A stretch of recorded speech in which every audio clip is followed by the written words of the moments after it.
Welcome to Pivot Point Strategy for Change. I'm Nik Michael.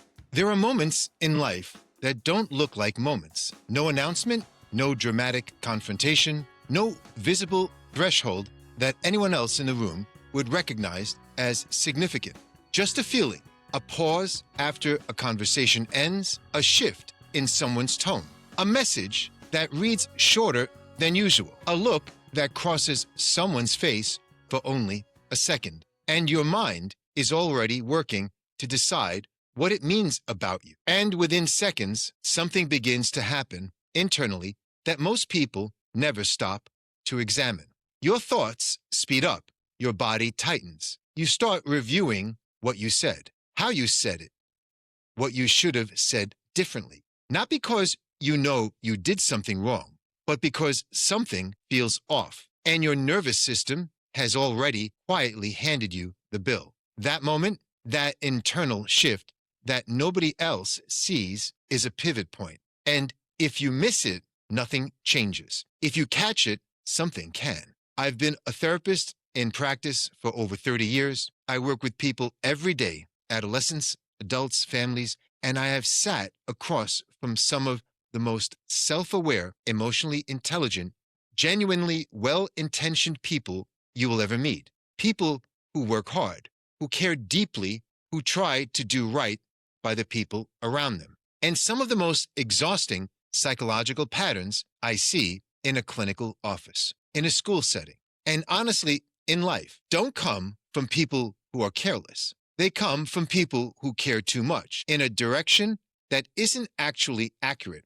Today, we're talking about diffused guilt. Not guilt in the clean, specific sense that serves a purpose, but the blurry, ambient kind that spreads itself across situations where it doesn't belong, the kind that makes you feel responsible for things you didn't cause, emotions you didn't create, and tension that was never yours to carry in the first place. This pattern shows up across every season of life. It shows up in your 20s when you're still trying to figure it out, who you are, and approval still feels like a prerequisite for safety. It shows up in your 30s and 40s when you're carrying work responsibilities, relationship expectations, maybe a family, maybe aging parents, and the pressure to hold it all together without complaint. It shows up later in life when you're the steady one, the caregiver, the anchor, the person everyone leans on, and you've spent so many years managing other people's emotional states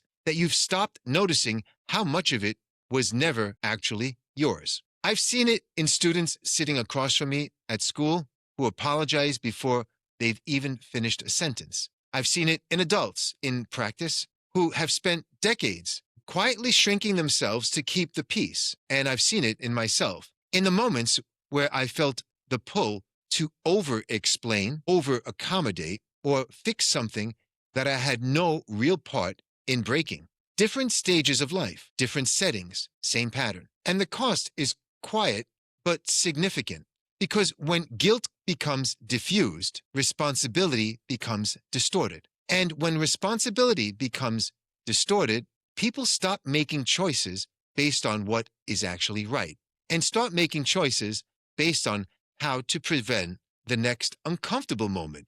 That's where the pivot point begins. What is diffuse guilt? Diffuse guilt doesn't arrive as a thought.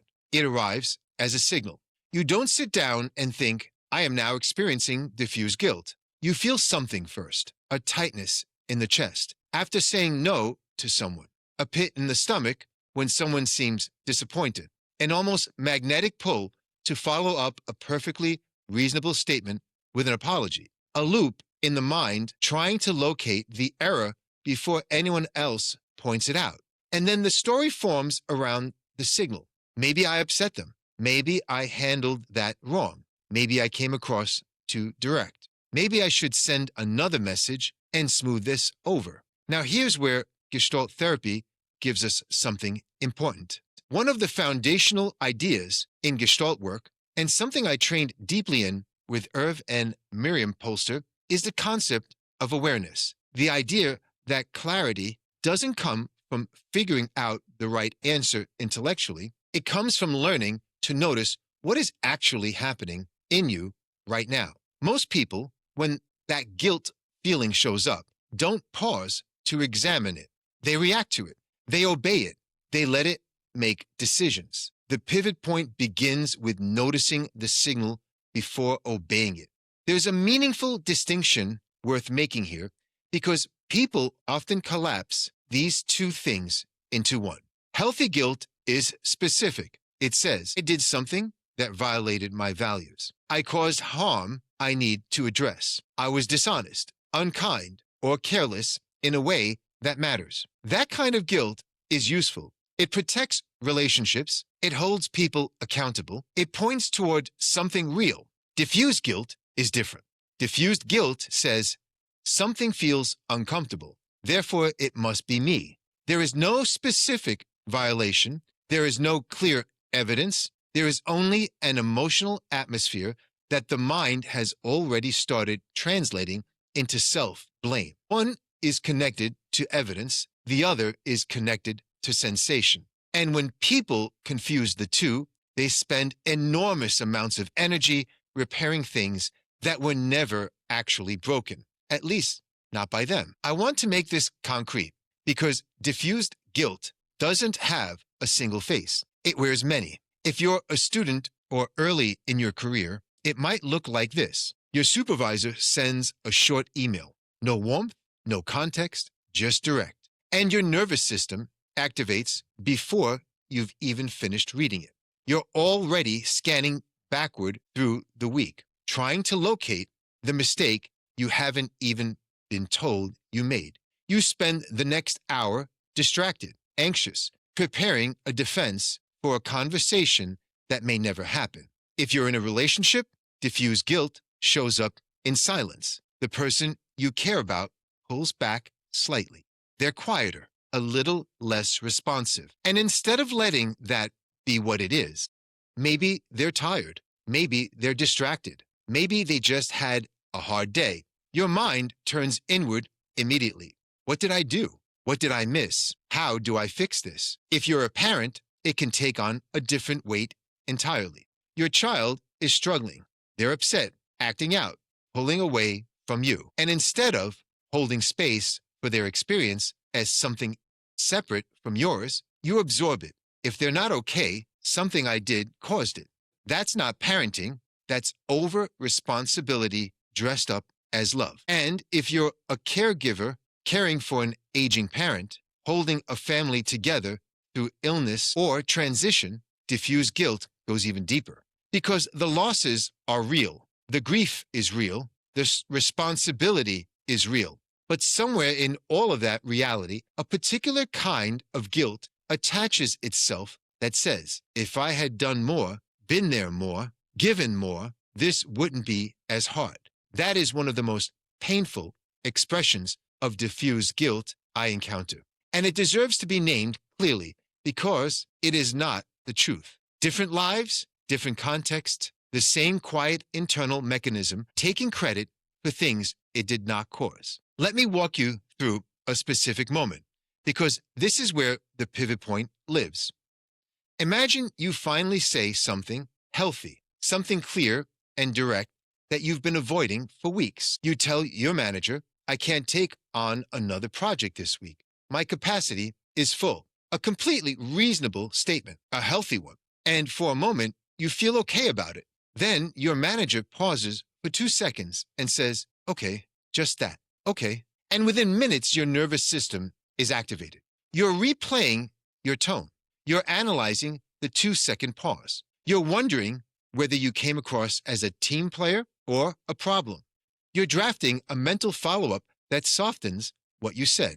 You're considering whether to just offer to take the project away to make the discomfort go away. Now, watch this moment carefully because the pivot point is not the boundary itself. The pivot point is the moment immediately after the disconnect appears. Most people move quickly to eliminate that discomfort. They retract. They over-explain. They volunteer anyway.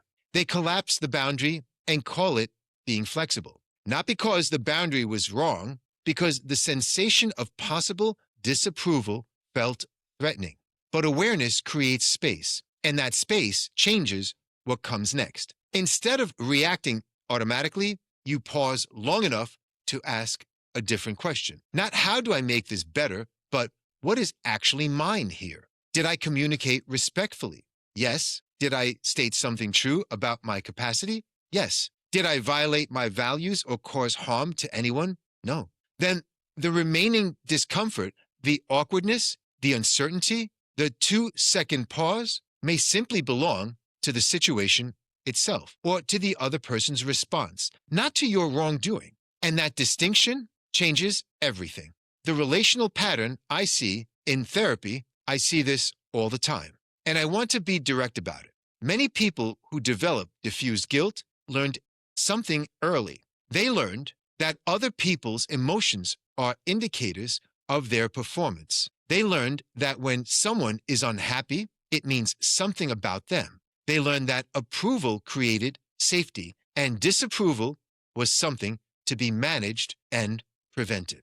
That learning was often adaptive. In certain families, in certain environments, being attuned to everyone else's emotional state kept things stable, kept things safer, kept the peace. But what was adaptive at 12 years old becomes limiting at 35.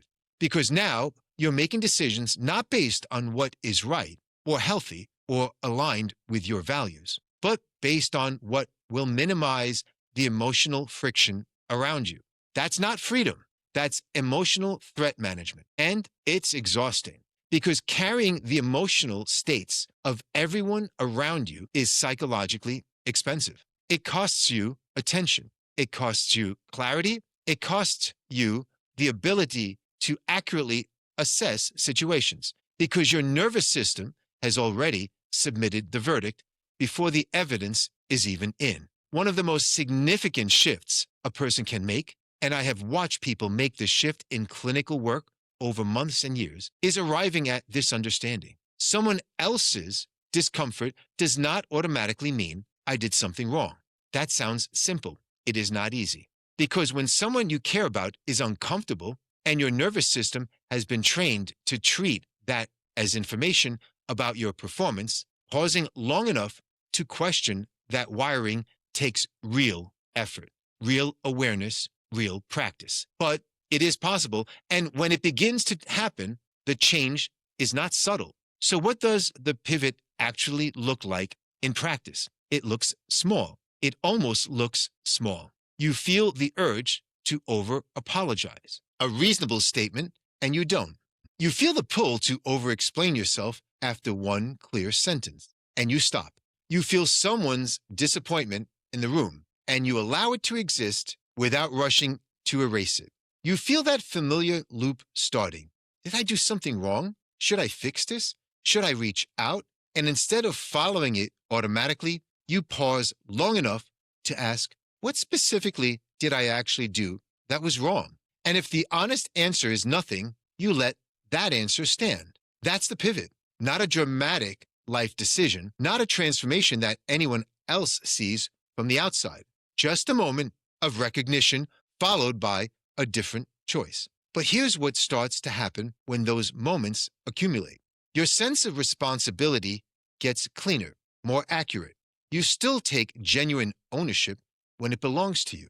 And I want to be clear that real accountability is not what we're trying to eliminate here. Real accountability is essential. What changes is the automatic, reflexive overassignment of fault, the guilt that shows up before evidence does. And when that pattern begins to shift, your relationships change, your decision-making changes, your risk tolerance changes, because you're no longer carrying the weight of everyone else's emotional state as if it were a reflection of your performance. You become more precise, more grounded, more genuinely present, because you're not spending so much internal bandwidth managing something that was never yours to manage. Fritz Perls, whose work is foundational to Gestalt therapy, had a phrase that captures something important here. Lose your mind and come to your senses. He wasn't being dismissive of thought. He was pointing towards this. Stop over-narrating your experience and start noticing what is actually here. what you are actually feeling, what the situation actually requires. Diffuse guilt is the mind over narrating, telling a story about fault before the evidence has arrived. The pivot is coming back to what is actually true. What I want to leave you with today is this. Pivot points are not always built around major decisions. They are not always the moment you change careers, end a relationship, or make a declaration about who you're going to become. Sometimes the pivot point is a pause, a moment small enough that no one else in the room would notice it happening. That tightness in your chest after you said something true. That mental loop asking whether you did something wrong. That urge to reach out, smooth it over, take the responsibility back before anyone assigns it to you. Those moments are signals. And if you can learn to recognize them, not avoid them, not suppress them, not argue them away, but actually recognize them clearly enough to ask a better question, you can create something most people don't realize they've been missing. Choice. The choice to pause before acting. The choice to separate discomfort from wrongdoing. The choice to let someone else's reaction belong to them. The choice to stop abandoning your own clarity in order to manage the emotional temperature of everyone around you. That is not selfishness. It is not indifference. It is accuracy. And it is one of the most quietly powerful things a person can develop. I've watched it happen in a therapy room. I've watched students in school hallways begin to stand differently once they've stopped carrying responsibility for things they didn't cause. And I've had to practice it myself, because knowing this intellectually and living it are two different things. The pattern doesn't disappear overnight, but it begins to loosen the moment you can see it clearly enough to name it. So the next time that familiar feeling shows up, that pull, that tightness, that automatic assumption that something being wrong must mean you did something wrong. Pause. Ask one question.